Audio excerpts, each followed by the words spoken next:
Warm welcome for the second day of our 5-day FDP applications of machine learning. Today, let me take the privilege to introduce the first speaker, Dr. Nagadara Harini Datti.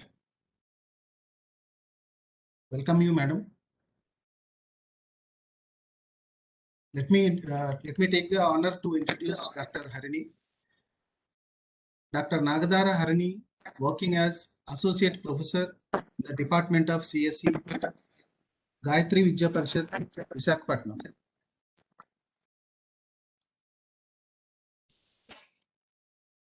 Dr. Harini completed her doctorate in computer science from Andhra University. She completed her Master of Technology in Computer Science and Technology from Andhra University.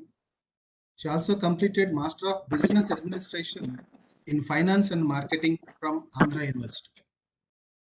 Dr. Harini having over 12 years of teaching and research experience in both college and university in computer science engineering subjects. She expertise in teaching, research, guiding projects, and delivering lectures to diverse group of students with an extensive pool of knowledge. She recognized as a PhD supervisor and guiding 2 PhD students under JNTU Kakinada in the area of computer vision. She did consultancy projects worth 18 lakhs and doing in-house research projects. Dr. Harini published several books, research papers, chaired for several sessions, organized and attended and acted as a resource person for several FDPs, workshops, and other events. And Dr. Harini is acted as a reviewer of international journals as well as the international conferences. And most effective role is she is having over 4 years of industry experience. Really, it is our pleasure to have you, such an eminent personality, as a part of this program, madam. Thank you so much for accepting our invitation and being a part of this program, madam. We all welcome you to this FDP. Now, it's all yours, ma'am. Thank you, sir. Thank you, sir. Thank you very much for your wonderful introduction. Should I share my screen?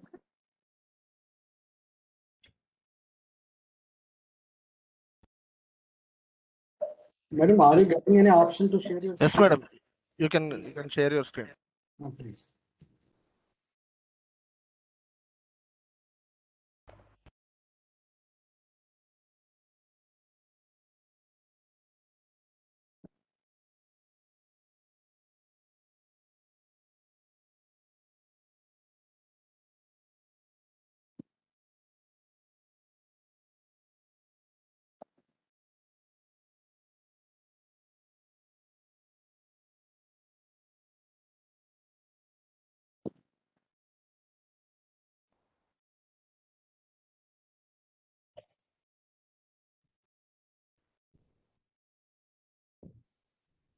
You can click on present, madam.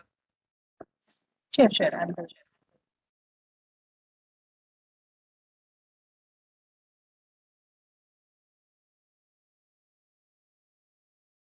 Yeah, everybody can see my screen. Yes, madam. Yes, madam. Yeah. A very good afternoon to all of you, and I'm very thankful opportunity in order to be part of the FTP program. And today I like to have a talk on deep learning in medical imaging. We all know that very well how actually this machine learning is ruling this world, especially as artificial intelligence, which makes us real wonderful things. Right? When this deep learning evolved, it really had a most important impact in many kind of real-time world problems. It solved almost all of this kind of applications in and around of our real world applications. And especially when coming to the healthcare industry, uh, we all know that how healthcare industry is very important to us, and evolving a good healthcare system ensures strong economy. It's not only in terms of the business sector, but also in the terms of the society. whenever you have this kind of a good healthcare system, you have a very good strong foundation in this particular country's economy growth also, and it also really gives a part of the national growth. So when this kind of deep learning has been introduced, because of this kind of architecture models and accuracy promising, most of the deep learning models has been moved on to this medical image. So deep learning, we all know that it is a very good leading edge of artificial intelligence, and it has a wide corner of research in all applications, in all domains, where each and every domain you have this kind of deep learning effect. Okay, so this applications which have this kind of all human activities, and it really improved, particularly in order to played a role in improving quality of the healthcare. As deep learning, you all know, it is a subfield of this particular machine learning, where we have learned across this particular neural network, artificial neural network. A part is nothing but where we have studied a neural network, right, which is having more than one hidden layer. So this particular having more than one hidden layer, we generally consider it as a deep neural. And when this particular convolution neural networks introduced, this convolution neural networks has a very prominent role, especially in the image recognition. So this is, we can say that this became a base for this computer vision problems today. So this why this convolution neural network is so different is something.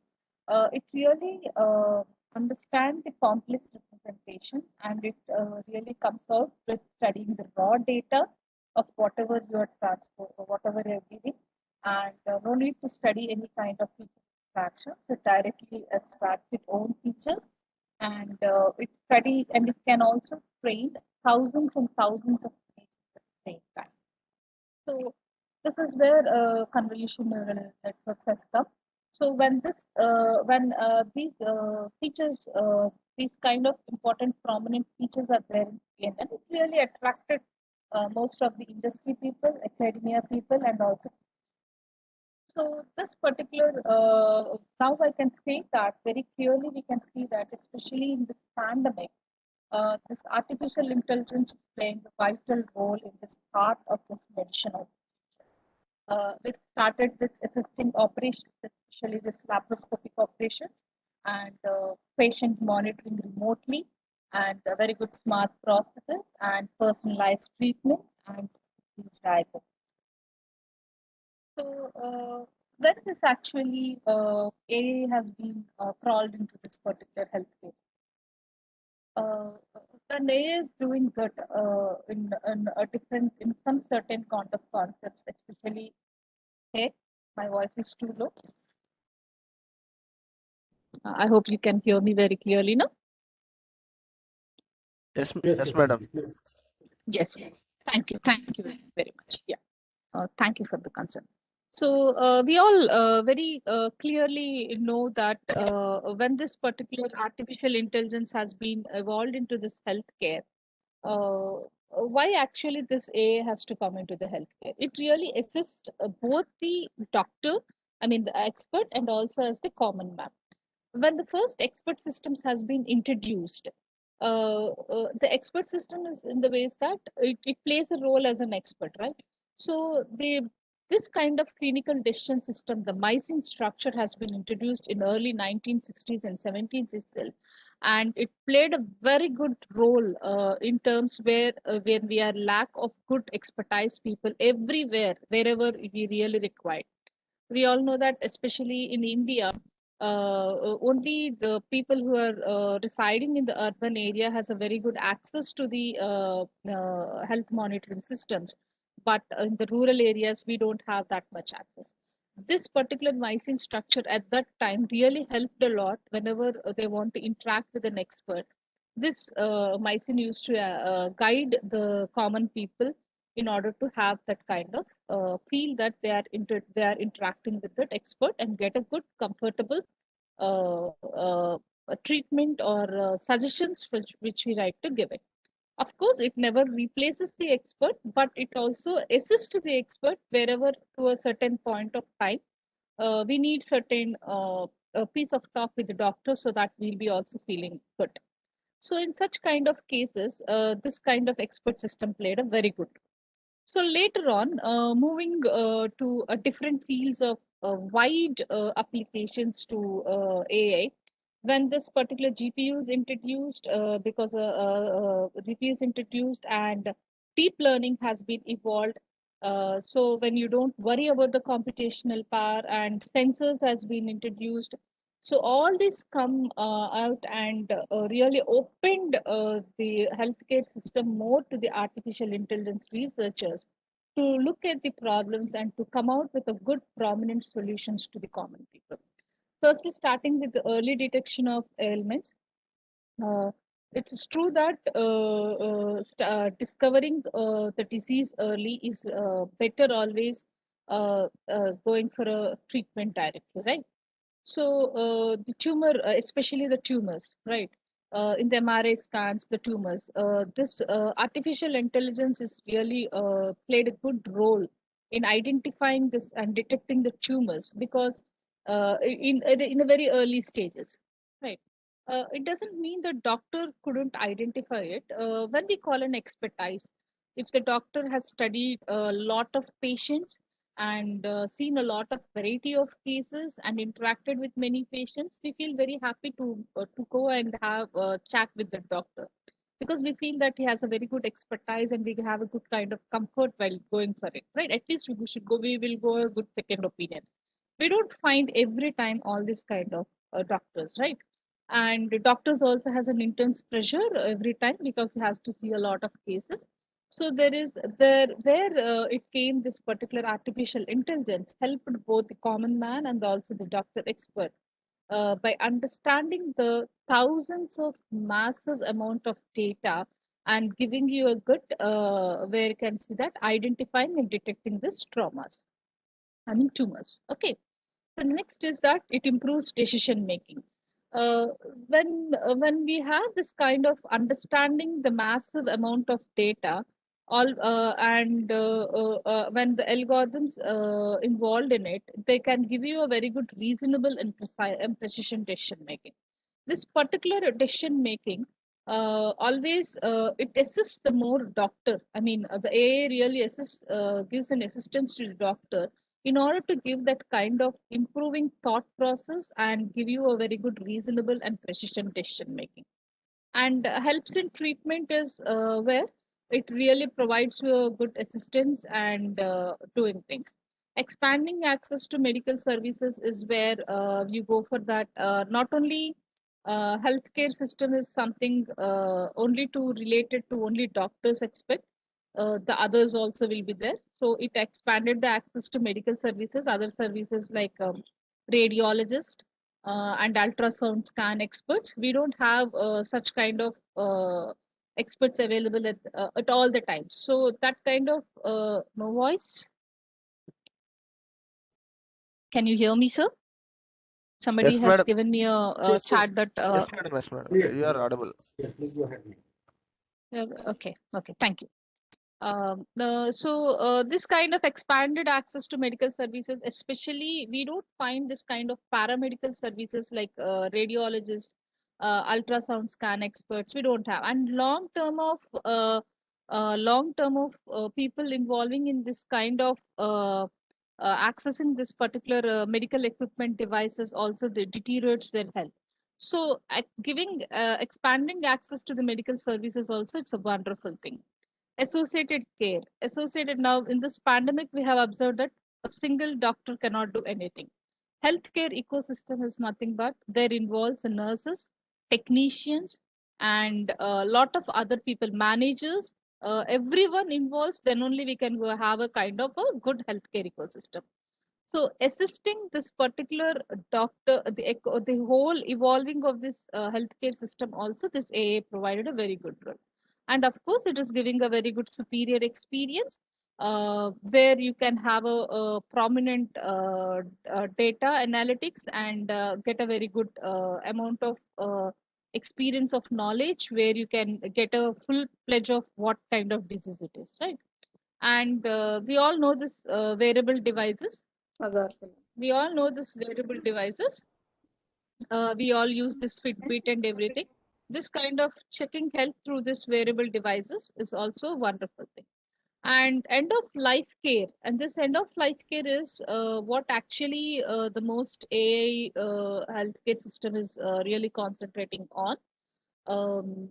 There are certain kind of diseases where you require a prolonged healthcare assistance system, dementia, osteoporosis, and I mean long-term illness. So the robots play and give a medical assistance, give a not medical assistance, given care assistance to the people where they really require them. So these are it started the AI started with simple expert system and giving an decision making process and moved on to this kind of different wide kind of applications. This is the most of the successful applications of the AI in healthcare. And as we already said that a good healthcare system ensures a strong economy. Many startups has been evolved in this particular AI in healthcare, transforming this AI into healthcare. So thousands of startups has been evolved. The CBN insights some of these startups and it has categorized the total AI into different things and has been under that who is performing the most top 106 startups in among the world. The first one is patient data and risk analytics and lifestyle management and monitoring, nutrition, emergency room and surgery, and inpatient care and hospital management, and research, medical imaging and diagnostics, mental health, drug discovery, virtual assistants, and wearables too. So we cannot discuss all these kind of startups here. Take this Rome thing. It is a US based startup company and it is almost $745 million company. This US based startup company collects all this kind of patient data, electronic health records. It manages this particular health data and try to analyze and try to give a risk analysis of this particular data. It processes, it stores, and it analyzes and give a pure kind of visualization and analytics and provide and tells you that what kind of care he has to be taken. This Rome Analytics is doing really a very good job. And next, coming to we can say the inpatient care. Where is that Sensely Dot? Sensely Dot is we call it as a virtual nurse Molly. It really acts as a virtual nurse, and whatever the assistance given to the patient or to the doctor, it tries to do for it. So this is a where we call that inpatient care. Inpatient care also the Squalaris and Sensely is also doing a wonderful thing. And coming to this pandemic things, we all know that our scientists did a wonderful job this whole year. They finally they come out with some vaccines, good amount of vaccines. So this is something we call it as drug discovery. See, drug discovery is always there from a traditional mean of ways, but in the traditional mean of ways, you have to invest a lot of significant amount of time and money. This is really where we can say you kill all the time and the money, but you don't come to the solution when there it is actually needed, when there is actually an epidemic. So this particular drug discovery, especially this Atom-Wise, has this. This is also a US-based company. This particular US-based company, it understands the different patterns of that particular drug and tries to generate new patterns of that particular drug and see that different combinations of the drug which really suits that kind of a problem, a health problem, and suggest you that these are the combinations which is more prominent. So if you go for a traditional way, each and every pattern has to be tested by the drug discovery person and has to come out. So by discovering the drug not at the right time is a real wasteful of amount of time and money. So this drug discovery, introducing artificial intelligence into it is a very important thing. And you all know about this variables too. So this is among this, we do have very good startups from India too. Nirmai and Liberate and Artilis. These are also wonderful startups, which really giving a tough competition among the different startups and also evolving in this healthcare with AI. So why actually we are going for this DL for this medical imaging, right?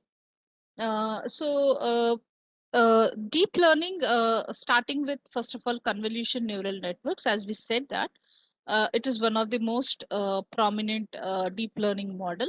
It started with that, and it's doing a wonderful job, right?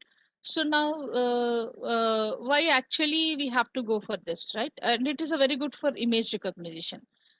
So, as you see now with that, as an individual, how many times you have visited this lab technicians?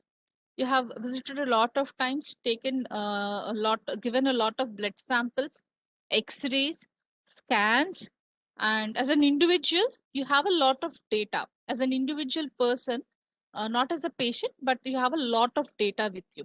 So it's not a single kind of data, simple type of data, right? You have a variety of modalities in this particular and huge volume of data and high resolution images, X-rays, CT scans, PET scans, which is used for cancer treatments, MRI scans, ultrasounds, microscopy, blood reports, biopsies, mammographies, and color funders. There are a lot of varieties of image equipment is there, and a lot of different kind of images are also there. And every image has consists of a high resolution images, and it involves a huge occupies a huge size of memory too. So when you have this kind of data, yourself, your individual itself is a rich source of data, right? So this learning this kind of huge amount of data, simply it's not so easy. So doing it manually and extracting the features and understanding it is right quite time consuming if we just simply apply the machine learning algorithms. I'm not talking about the others, but still we are in the field of machine learning only. But simply adopting a machine learning algorithm by studying this much kind of data is not at all possible.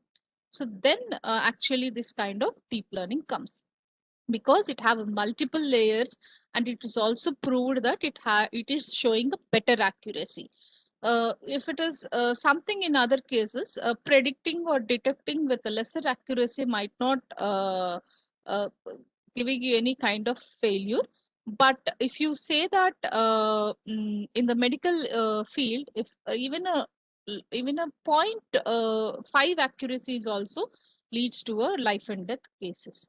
So we never take that kind of chance. So the deep learning is showing you a better accuracy, and study can study any amount of data and all the raw data. So the deep learning has been introduced in this medical imaging. And the rise of GPUs is also one good cause where it is becoming very easy to go for this kind of analysis. And this is really a cost effective problem. And it's a very fraction of that cost, whatever you're trying to do it. So no need to worry about the most of the cost. And this deep learning simply doesn't detect, simply doesn't predict. It does a lot of tasks. It classifies the images, it detects the tumors, it segments the particular part, it predicts the disease, it analyzes the data, it synthesizes it, and it reconstructs the data. It does a lot of variety of tasks. So when you have a variety of modalities and giving a lot of outcomes and doing it from scratch without any help of the human being, and it is a cost effective things, all these are the most advantageous part in order to move your deep learning into the medical imaging. But then definitely your cost of burden also will be reducing. So these are the frameworks and libraries which are really available. The most everybody, I hope you know about this TensorFlow, Keras. These are the most prominently used in our deep learning frameworks. What we generally know are people. And the Chainer is also good. MXNet is good. Caffe is good. CNTK is good. And Gluon. And the PyTorch is really wonderfully doing nowadays. We are also moving towards the PyTorch. That is also wonderful. Piano also good. This is all where we can say that a very good neural network training modules. And for yes, yeah, and for the image processing, if you want to study this kind of image libraries, always the OpenCV is good, and the Python provides a very good support with Pillow package also. That is also a wonderful thing. And while you go out with this kind of GPU, the GPU libraries, NVIDIA, CUDA, and the OpenCL are really wonderful. They really go for with a good parallel programming where you can finish your task in very easy seconds. Okay, so learning any kind of framework, any kind of package, and any kind of GPU library is very much essential you to when you want to when you want to do a research in this medical image processing. Learn CUDA or OpenCL, go for OpenCV or Pillow package, either go for TensorFlow, PyTorch, Caffe, or Piano or Keras. So any one kind of set. If you learn this kind of one kind of set, yes, you can start with the coding. Okay. So now we have seen frameworks and you have understood a rich kind of image data is there with you, right? We all know the most image file format standards are JPEG, PNG, TIFF. This is what in our daily life we are using. We are all very huge image data generators in terms of your mobile, the photographs, social media photos, and your medical data. Everything we are generating a lot of data. But it is as we are simple. If you go on with this simple click of of an image, it is simply stored in the JPEG compression format, right? We knew that. We seen it also. So, but whereas in the medical image data, there is a standard format the whole healthcare industry follows. Okay, it's not simply JPEG, TIFF or PNG. It follows this digital image and communications where we call it as a DICOM format. Okay, this DICOM format is a common format which is being followed by each and every hospital network. Okay, so this is completely, we can call it as it is a standard solution for storing and exchanging medical image data. Okay, so whenever if you want to communicate the data with another doctor or with another hospital, you have to be able to send the data in this particular DICOM image format only. Okay, TCM format. Now this, madam, how do you get this data? All the medical image equipment, either it is a CT scan or it is an MRI scan or it is an ultrasound or anything, they all generate the data in the file format called DICOM. Okay, none other than that. Okay, in the all, okay, and it is all in that particular one storage archive, cloud storage archive called this particular PACS, medical imaging archive. Okay, only these two will be followed throughout your hospital network. So what is the difference between this particular JPEG image and this DICOM image? JPEG image is a simple image standard where you have having this kind of pixel information. Other than the pixel information, I mean intensity values, you have some kind of metadata also included in this particular DICOM images. Okay, so this DICOM files contain more than just images. It holds patient information. First hand information is that this DICOM file contains, other than the pixel values, it holds patient information. The first one is the name of the patient, the unique ID of the patient, the sex of the patient, either the gender of the patient and the birth date of the patient. It's not mandatory to have all these kind of fields, but at least few fields will be there. And the next part of this particular DICOM field is that how it is been acquired. The important part is that it is an ultrasound scan or it is an MRI scan, right? So the type of equipment used and the how it has been taken, the settings of that particular. See, while you are been taking that in the MRI scan, especially the x-axis and the y-axis will be also taken. Yes. Okay. So the settings, how you have been taking your particular image also will be stored in this particular DICOM image, and also you have this kind of context of that particular, and it is linked to that particular medical treatment also the part of it. So you have the patient information, the first hand information, and where you what kind of image equipment it is being used, and what are the settings, and also the context of the medical treatment also is present in this particular DICOM images. So in this, there is something called, we call it as a DICOM network protocol, where it all the hospital networks will communicate to this particular DICOM network protocol only, and it will store in the PACS. Okay, so if suppose every time you might not get this kind of DICOM images, right? The doctor might take simple with his phone also to identify the skin disease. Okay, so when you take this particular sample shot of this particular skin disease, there you should convert into a DICOM object. So when you store this JPEG image with an additional metadata of your ID, name, and the content is something where you go for this DICOM object. So when you get this JPEG format and the metadata is ready with you, there is something called a toolkit called RGDCX DICOM toolkit, where you simply convert into a DICOM object. Why this is also important in this medical image processing field is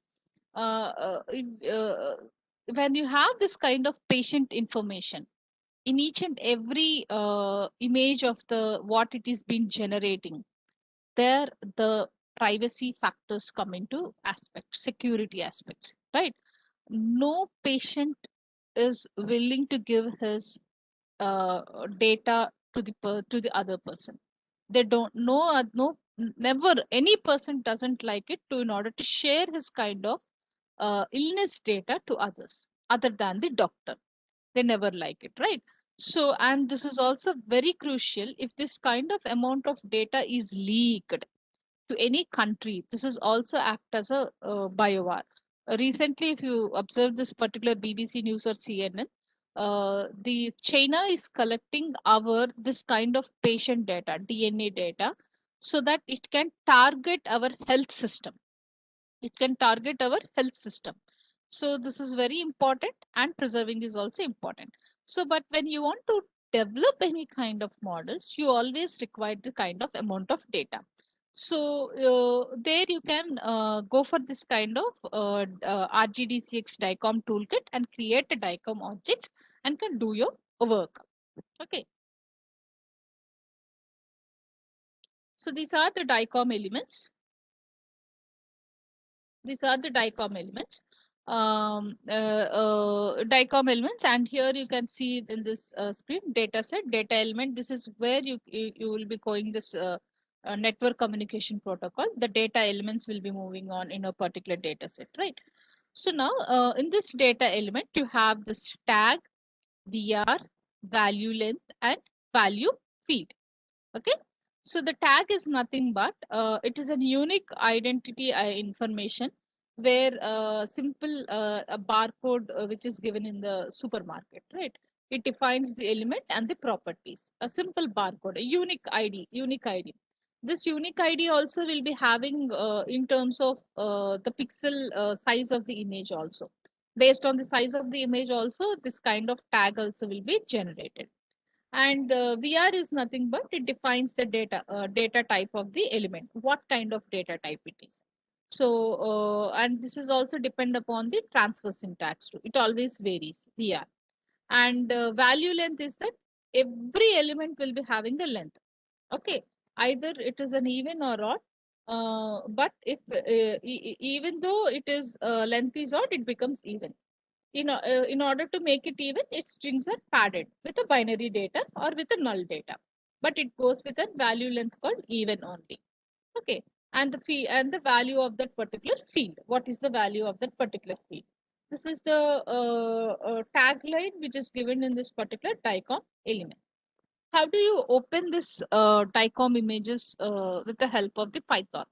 Simply with the help of the library called PyDICOM, we can really open this particular DICOM images and can have this kind of metadata visualization.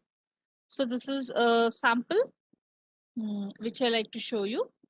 As the time is short, I'm not running any type of codes. I just simply take the snapshot of the codes. Where here I have here in the right hand side imported this PyDICOM and has seen this DCM read with the file called this file and show the DCM info dataset. So for that, I have written this particular one particular information in order to print the patient name, print the patient ID, patient age, patient sex, modality, body part examined, and the view position. Okay. So this is what is shown. Now, when I just read this particular DICOM images, a particular DICOM image, which I'm showing in the down, in the bottom, the X-ray. See here, the patient name is something with a barcode. Barcode has been given, and the patient ID is also same here. And the patient age is 38. Patient sex is male, and the modality is CR. And body part examined is chest, and the view position is PA. And the image size is 1024 by 1024 and total 130476 bytes. And the spacing between the pixels, for much it should be, is also is mentioned 0.168, 0.168. So other than this particular pixel information, what you have seen in our regular JPEG standards, you have additional information which is really necessary in this particular medical image data. Because of this metadata only, you don't find so easily all kinds of medical data. That is really it's a big hurdle for all of us in order to move forward very fastly in this medical image processing. Okay, but thanks to the Kaggle and different kinds of data open sources, where you really find a very good data set so easily. You can go, you can have a look. Even this COVID pandemic just X-ray pneumonia segmentation, pneumonia classification is also really good problem statement.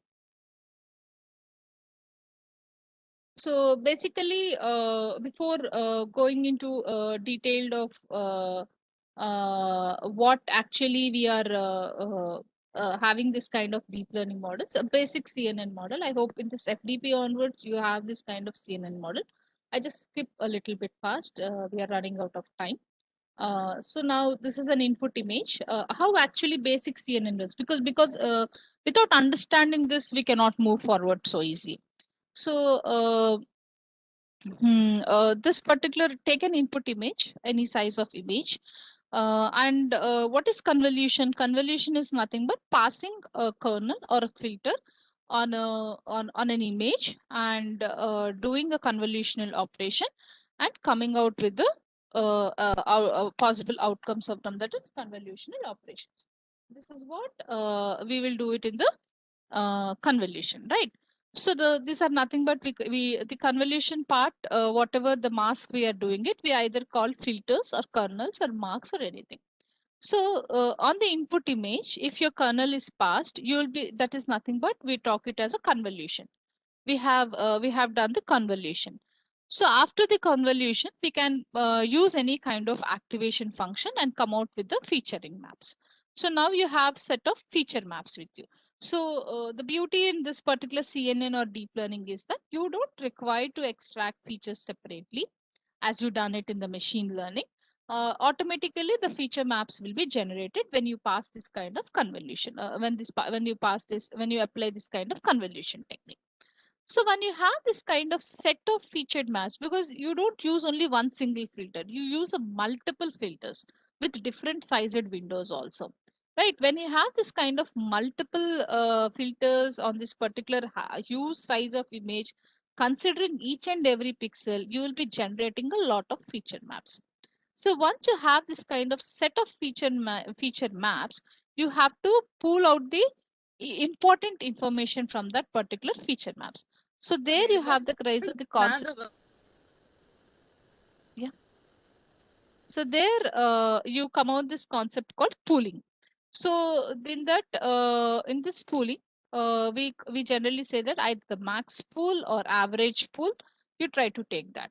So max pool is nothing but among that particular window, you try to pick out the maximum, or average pool is that you try to pick out the average of the all these pixel values. So this is after the pooled feature maps, again you try to apply the convolution and activation. Again you generate a feature maps and again you go for a pooling. So after this pooled feature maps is that, so in the input layer is nothing but you try to give an input, a raw image, and in the convolution layer is a combination of convolution, activation, and the pooling. Convolution, activation, and the pooling. How many convolution layers you require? That many convolution layers you try to keep, then do it. And after the vectorization, you try to list out all in a single line of feature maps. All the feature maps you have done in a single line. That is then it is considered as a vectorized feature map. Then now you try to give it as a fully connected layer. So in this process, you do go for something called, in order to avoid overfitting, you go for a simple regularization techniques, batch normalization, and a number of epochs to be considered, and dropouts can be introduced. Lot of variants of deep learning, whatever you have studied from your starting of this FDP, those also can be introduced. This is a simple convolution neural networks. Yeah. When this convolution neural networks, we know that all these convolution neural networks are very much successful in the image recognition. We are happy with what actually the whole world is already had stated you that the CNN is good for image recognition. When you observe it, you all know, I hope you all know that this image GoogleNet, uh, somebody please unmute yourself, mute yourself. Thank you. Sorry. So this kind of what I'm saying is a CNN is already proved that it is good for the image recognition. If it is already proved, why to do it again and again? Okay, make use of it, what it is already proved. So when and you all know that while convolution, while passing from one layer to the other layer also, the weights are really important, right? So this weights also plays a vital role, where if you know already weights, randomized weights is something you're starting it from scratch. But if you know that this kind of image recognition part, this kind of architecture, some has done 3 convolutions, some has done 2 convolutions, some has done max pooling and after convolution with a different activation functions. You have this kind of combination, researchers combinations, right? So if you feel that that researcher weights are really give you a good part, and starting with that weights and starting with that architecture and starting with that particular model is something really gives you a good immediate result. That is where you have to use this. That is nothing but we call it as a transfer learning. Transfer learning. See here, this particular transfer learning is that you try to work on particular domain, on particular task. You try to train the model. You try to train the model, and you are comfortable with that model, and you are comfortable with the task. You have generated a very good possible outcome. So now you have a weights H5 file with you. You have that kind of H5 file with you. So now if you have that kind of weights, you save those model weights. Now apply this model weights on a different domain, on in a different task, and fine tune according to it.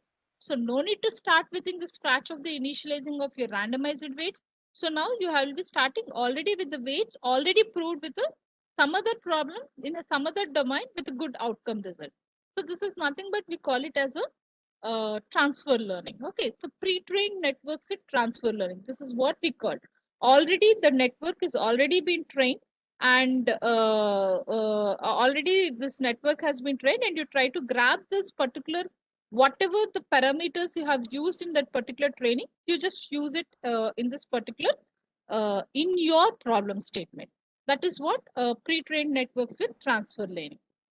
So use of this pre-trained models is that if it is a very good classifier, this pre-trained model is used directly to classify new images.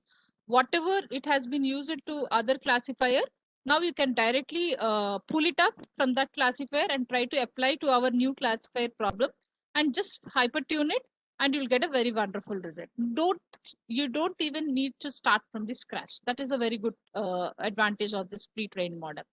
And of course, it is a very good standalone feature extractor where it already done the pre-processing and images and already has been extracted the relevant features. You try to take that from that particular previous session and try to add from the feature extraction part. And also at many a times you want to integrate the other feature extractors features also. So the pre-trained model feature extractions, you take some part of the feature extraction part and integrate into a new model. And you can simply you can frozen that particular part in your training. That really reduces a lot of training time. This is a wonderful thing what actually the researchers do integrating this feature extraction method. And we all know that we all worried about this weight initialization starting from a neural network problem. What weight we should start? 0.1, 0.001, 0.002. In the back propagation algorithm, we try to go on increasing that particular with a slow learning rate and try to do it, right? But if you know already the weights, yes, it was successful in the previous case. If you start with that, you reduced the 3/4 of the time. So now you can with a slow learning rate, you can fine tune it from there onwards. If you know it starts with 0.5, that's good.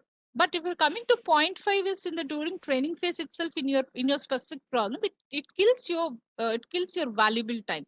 So this pre-trained networks with transfer learning is a beautiful concept in this particular deep learning in medical image processing especially. Okay. So there are a lot of networks architectures. We cannot discuss all the network architectures in this single 1 hour of time. So I have taken this AlexNet and AlexNet. It is given by Image GoogleNet competition by Alex Tranja, the author. He has given a very wonderful CNN architecture part. This particular where I can show you that. This is an input layer. This is an input layer. I mean input image. And here on this input image, the convolution has passed with 11 by 11 kernel size with a activation function called ReLU and and after done with the pooling, max pooling, and again done the convolution with 5 by 5, and again activation function with ReLU, and again maximum maximum pooling, and again 3 times convolution has been passed, convolution with activation ReLU, and again done the maximum pooling. And later on a dense, this is something we call it as dense, a fully connected layers, dense with ReLU, dense with ReLU. Finally, the output layer, we have two things, sigmoid and softmax function. Generally, we use the sigmoid in binary classifiers, but we have, if you are in the multi-class classification, we use this softmax function. So total, I have 8 layers in this. See here, 8 layers, 5 convolution layers, 3, 2, 3 plus 2 convolution layers, total 5 convolution layers, and 3 fully connected layers. So 1, 2, 3, 4, 5, 6, 7, 8. So you call the layers are nothing but the convolution layers and the fully connected layers only, you call them as layers. So it is the AlexNet is total of 8 layers. Okay. You might not remember all these things because there are a lot of variants of things, but understand what actually the predominant pre-trained networks are considered. And what is the beauty in this AlexNet? Not only he has given this 5 convolution and 3 fully connected, up to this AlexNet image in the image GoogleNet, he introduced the concept called the activation function called ReLU. Okay, rectified linear units. Up to then, we used only this TAMH and sigmoid. We didn't use anything. But Alex has introduced this particular rectified linear units also. This is a wonderful activation function, especially in the medical image processing. We are completely relied in this with this rectified linear units. And he also introduced this kind of dropout regularization. Not all feature, you have a lot of feature maps, right? In the 4096, right? All of features. You can drop something which are not so relevant to you. How do you know it? By spacing it. After 10, drop 1. After 10, drop 1. After 10, drop 1. It is something called 10% dropping. You don't mind 10% dropping of pixel feature maps information. It doesn't affect you, but it affects in a more of computation time. If you drop those things, nothing happens, but it is increases a lot of, saves you a lot of time. Any problem? Is there any problem? No, madam. No, Should no. I You wait? can go on. No, no, Okay, no. You fine. can go on. Okay. Okay. And he also has introduced one more thing is that not single GPU, with one single GPU, you cannot train all the kind of data, right? So what he has done is that he has split his computations on multiple GPUs. This is also he has done in this particular AlexNet only, image GoogleNet competition only. He has introduced ReLU. He has introduced the structure first. That is a one more first important thing. And next he introduced ReLU, the wonderful activation function, and a dropout regularization, which is killing us madly, that what to do, how to reduce this overfitting and everything, and how to share this computational power. Splitting the computations on multiple GPUs, that is also a big headache. And wonderful thing is data augmentation. To talk about the data augmentation in a few words is that uh, always we are short of data. It is true, always we are short of data, especially in the medical image data. You don't find data at all. Then how to move on? This data augmentation really boosts you a well. Really, you can move forward with a lot of confidence. Data augmentation is nothing but you try to increase the data with already data what you have. Okay. So how madam, how you increase the data? He just done a simple thing in this particular image GoogleNet is that he has done the mirroring for each and every image. That data augmentation he has done. You know what is mirroring? You're just seeing me in this particular video. It's something like opposite. So you're giving you're training the data in order to identify Dr. Harini is, you have one image, you have few images of me, but all the few images of me, 10 images you have, simply I mirror those images and make the database as 20. Immediately I made it as 20. So now I have a huge data with me, right? Without asking anybody. So this is a wonderful data augmentation technique. He has done it on the Google ImageNet. Already has a lot of images, but in order to improve the accuracy, he has really done a very good data augmentation technique. So this is AlexNet is very good in cancer detection system, tumor detection systems. This is one of the good AlexNet, a good architecture, right? I thought to show you how to get this values also. See, I'll just try to be a little bit fast. So this is a 227 by 227 input image. This is an input image, and the size of the image. And next is 11 by 11 is the kernel size, I mean the filter size. So when you try to apply this convolution, there are three things you have to keep it in mind when you apply in the convolution. One is stride. Stride is nothing but you move the window from one part, if sub 11 by 11, right? So which from which you have to start the next 11 by 11.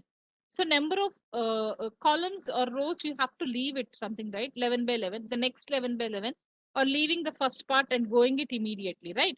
So moving from one part to here, this 11 by 11, and next again 1 to 11, 2 to 12, 3 to 12 is nothing but single stride. If I go for double stride, I simply call it as 1 to 11. Suddenly I go for 3 to 11, 3 to 13. So this is nothing but we call it as a stride. And the one more thing is called padding.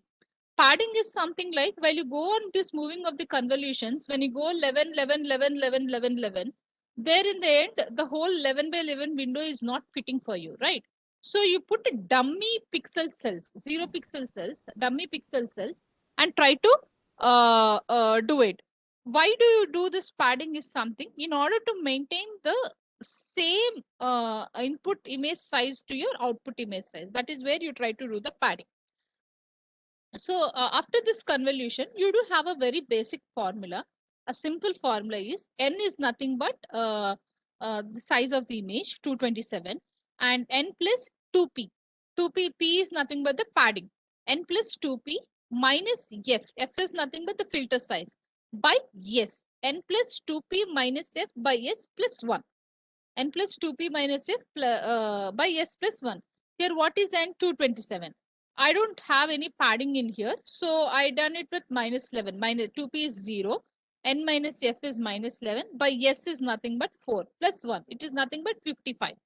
So now the total 227 by 227 image has been reduced to 55 by 55 image. And the filters are used on this particular thing 227 by 3 RGB image. I used 96 kernels on it. So now this particular 55 and the width is something 96. Again, I applied the max pooling on this. So 3 by 3 is the max pooling. So it's simple 55 minus 3 by the 2. Here it is, stride is 2. 2 plus 1. It is again, it become a 27 by 27 by 96. Here 96, right? Again, I apply the convolution here with 256 kernels with 5 by 5 with pad is equal to 2. Had done the padding. When I apply this kind of padding, the 27 by 27 is same here. The 27 by 27 is also same. Sorry. 27 by 27, 27 by 27. The padding, the same thing is you can be seen in this two images, right? Two figures. The size of the image is same. So now 27, the padding size plus 2 into 2, 2p minus 5 by stride 1 plus 1 is equal to 27.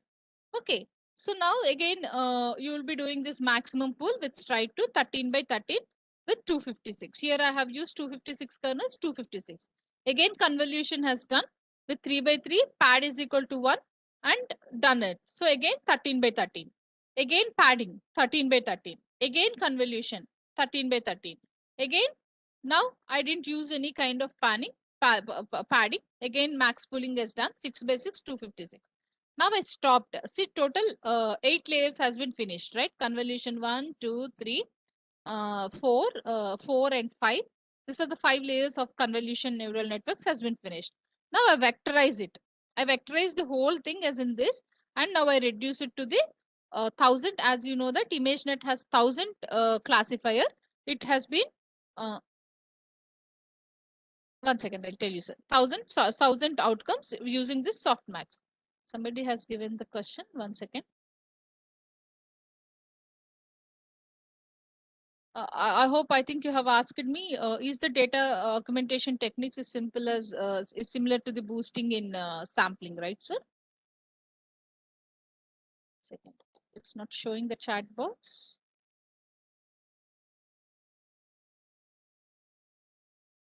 If my, sir, data augmentation is, boosting is something, in the sampling technique, you do the boosting is in order to improve the sampling procedures, right?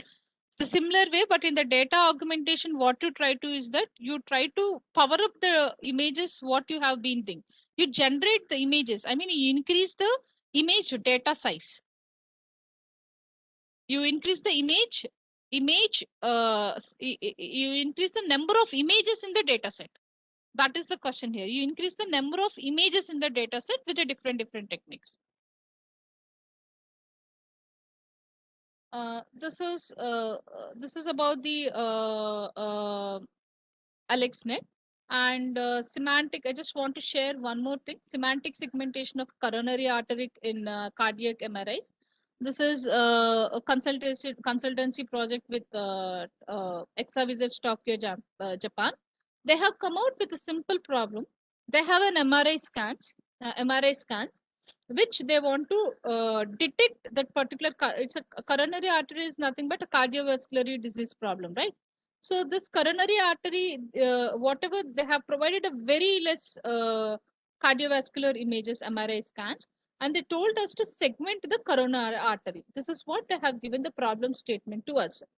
So for this is the only images they have given to us. This is the versional image, and this is the ground truth image. I hope everybody know what is a ground truth image. What is semantic segmentation first? Semantic segmentation is nothing but if suppose whatever you're seeing, you're seeing me in the video, right? If you want to identify me as a person, you have to have a mask. So other than the person pixels, everything is black. Other than the person pixels, everything is black. So then I try to come out with an instant segmentation. So first is the basic image, then the semantic segmentation, then the instant segmentation. So here that is nothing but we call it as a ground truth image. So once these are all the ground truth images, and these are the original images. So we do consider here the batch size, iterations, and the number of epochs also. Batch size is nothing but the forward and the backward. Epoch is nothing but one full cycle of this backward and forward pass. Okay, and calculated the loss function and minimize it that cost function, and also use this weight decay, and also use it this activation function called reloop. Okay. So we use this fully convolution autoencoder decoder model, and also introduce skip connections, contracting and expanding parts. All use a 3x3 convolutions, batch normalization, reloop, and downsampling and upsampling. We adopted this UNet architecture. In that, how I shown you this LXNet architecture. This is a UNet architecture. Here in this, you follow this encoder and decoder module, upsampling and downsampling and upsampling. Here, as you see in this is an MRI scan image I have given you as an input, and this is the segmented coronary artery detection here. So the input image is M by N, and this is 64 by 64. Here, what we try to do is that in this particular UNet architecture, the image size should be half. Up to here, you see this is in the shape of U, right? Up to when you're coming to down, the image size should be half. M by 2 into N by 2, M by 4 into N by 4, M by 8 into N by N, M by 16 into N by 6. But whereas the convolution should be doubled. 64 I use 64 double 128, 256, 512. Okay. And in this scale, 1 by 6, 1024. And next we go for this kind of upsampling is something you reduce the image. You already reduce the image size. Now you increase the image size. At the same time, you reduce the convolutions. So here I have used an M by 16. M by 16 is this particular part. And I made it as M by 8, N by 8, and 1024 to 512.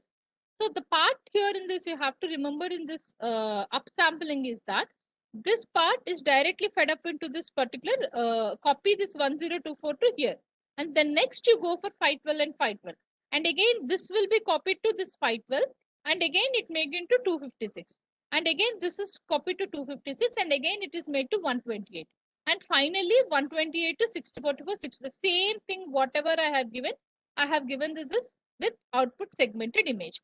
And the beauty in this that everything has been interconnected. You see this, not only this UNet, but there is something called concatenation between this and this, this and this, this and this, this and this, this and this. This is what we try to do, and applied this kind of deconvolution 3 by 3, convolution 1 by 1, and max pooling 2 by 2, and copy and connect, and also 3 by 3 reloose. And this is the simple coding part, where is very simple in Keras. I have showed you in Keras only, which just adopt the sequential layer and add this convolution layers and max pooling. It is very simple to write the code also. It's not so difficult.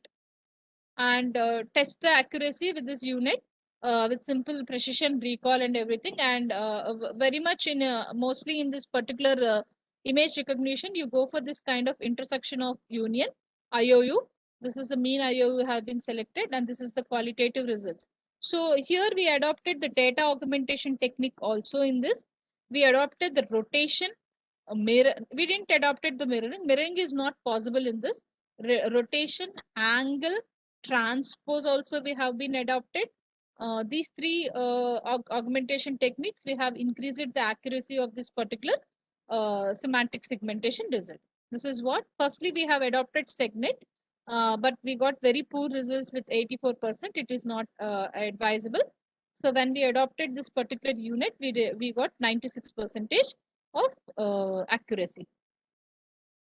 This is what. So, and we have done with almost 488 training images and with 40 images set, and it was K80 GPU, 12 GB RAM on Microsoft Windows Engine, and total 1964 images is given in DICOM, where standardization and normalization be applied. This is what I just like to show you about the deep learning in medical imaging. Yeah, I'm open for the questions and answers. Any questions?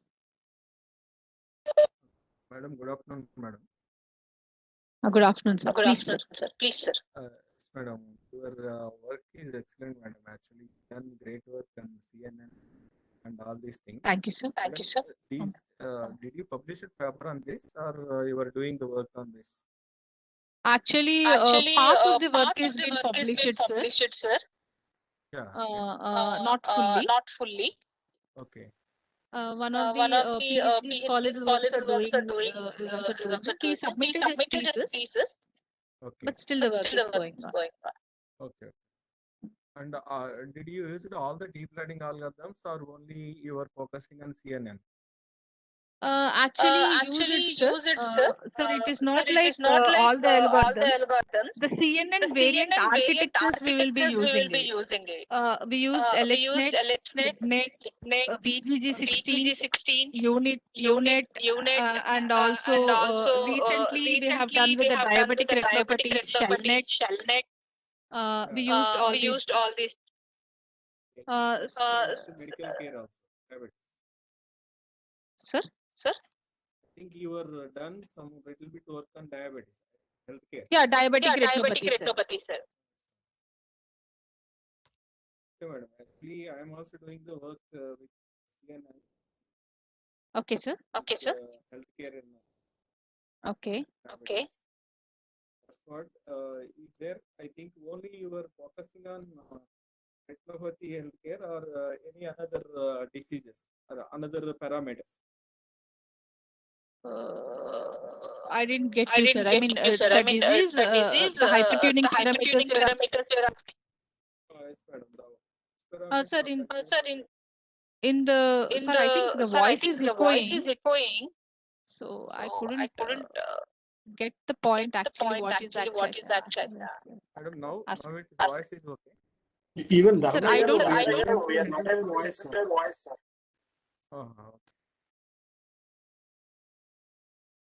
Sir, please ask the question once again, sir. Yes, madam. Actually, Mm.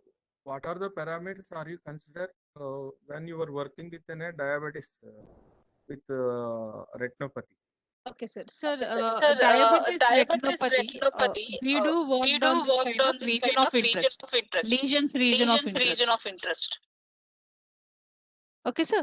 So in order to find the lesions of interest, features of interest, I use the feature mapping and also three pre-processing techniques, feature mapping and fundus collection.